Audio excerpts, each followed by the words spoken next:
Hello students, the next topic is biological importance of osmosis.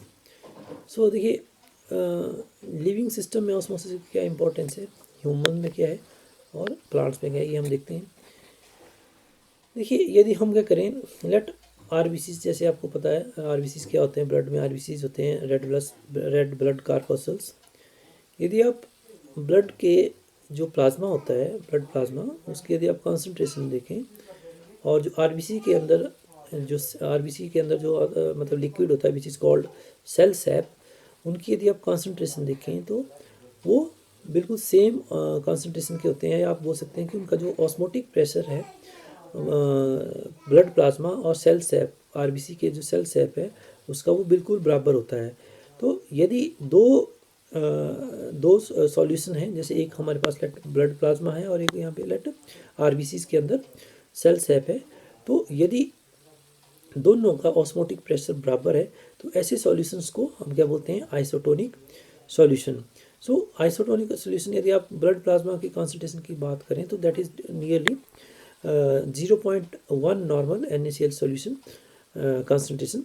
सो यदि आप क्या करें, इन आरबीसीज को मानो किसी सॉल्यूशन में रखते हैं जिनमें जो कॉन्सेंट्रेशन है वो लेस देन 0.1 नॉर्मल NaCl है, मतलब आपने क्या किया, आरबीसी लिए, उसको किसी पर्टिकुलर सॉल्यूशंस में डाल दिया जिसकी कॉन्सेंट्रेशन 0.1 नॉर्मल NaCl से कम है, तो ऐसा सॉल्यूशन जिसकी कॉन्सेंट्रेशन कम है उसको हम बोलेंगे हाइपोटोनिक सॉल्यूशन, और जो कॉन्सेंट्रेशन है सेल सैप की आरबीसी में वो हाई होगी। तो इससे क्या होगा, अब ये जो आरबीसी की जो मेम्ब्रेन है ये क्या एक्ट करती है, membrane of RBC act as semi permeable membrane.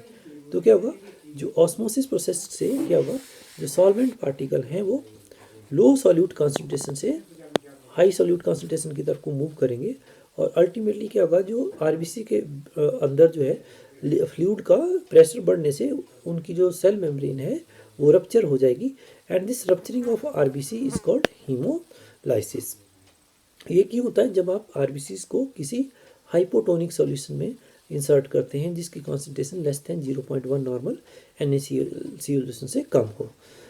अच्छा, यदि आप इसका अपोजिट करते हैं, माना आपने आरबीसी को डाल दिया किसी सॉल्यूशन में जिसकी कॉन्सेंट्रेशन ज़्यादा है देन 0.1 नॉर्मल NaCl, सो ऐसे सॉल्यूशन को हम बोलेंगे हाइपरटोनिक सॉल्यूशन। और जब आप हाइपरटोनिक सॉल्यूशन में आरबीसी को डालेंगे तो इसमें क्या होगा, जो सेल सैप है, मतलब आरबीसी के अंदर जो फ्लूइड है वो आरबीसी से आउटसाइड आ जाएगी due to osmosis process, and ultimately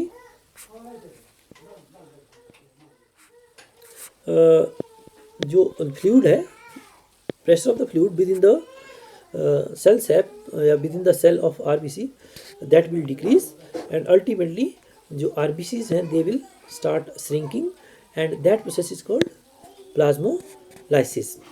so blood plasma और 0.1 normal NaCl solution is isotonic with cell sap or RBC, and two solutions which have same osmotic pressure or same concentration are called isotonic to each other. If RBCs are placed in a solution which have concentration less than 0.1 normal NaCl, then such solution is called hypotonic solution, and here solvent move to the inside of the cell and carrying out the rupturing of the RBCs, and this is called hemolysis. अब यदि आपने RBCs को place किया ऐसे solution में जहाँ पे concentration greater than 0.1 normal NaCl है, then such solutions are called hypertonic solution. And यहाँ पे क्या होता है, जो सॉल्वेंट पार्टिकल होते हैं वो मूव करता है inside to outside of the RBC, और इससे क्या होता है, सेल सैप का जो प्रेशर होता है वो कम हो जाता है, और अल्टीमेटली जो सेल है that start sinking, and that process is called plasmolysis. So two solutions having same osmotic pressure are called isotonic. Two solutions having one having higher osmotic pressure is called hypertonic, while the other having low osmotic pressure is called hypotonic. Hyper का मतलब होता है high, hypo का मतलब होता है low.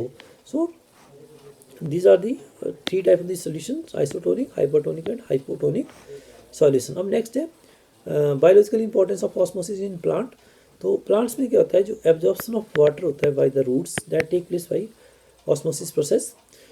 Actually जो roots में जो प्लांट सेल होते हैं उनमें हाई कंसंट्रेशन होती है सॉल्यूट की, और जो आउटसाइड वाटर होता है सॉइल में उसकी कंसंट्रेशन लो होती है।